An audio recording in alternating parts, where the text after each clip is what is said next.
കയർ പിടിച്ച് ഞാൻ അവരെ നയിച്ചു. സ്നേഹത്തിന്റെ കയർ തന്നെ.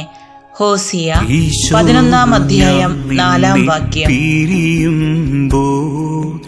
ഇരുളിൽ ഞാൻ അലിഞ്ഞു ചേരുന്നു. ഈശോ, ഞാൻ നിന്നെ പിരിയുമ്പോൾ ഇരുളിൽ ഞാൻ അലിഞ്ഞു ചേരുന്നു. മുറിയുന്നു എൻ ഹൃദയം, തകരുന്നു എൻ മനവും,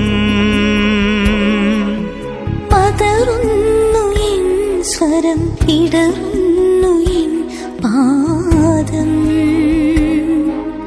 ഗാഗുൽത്താ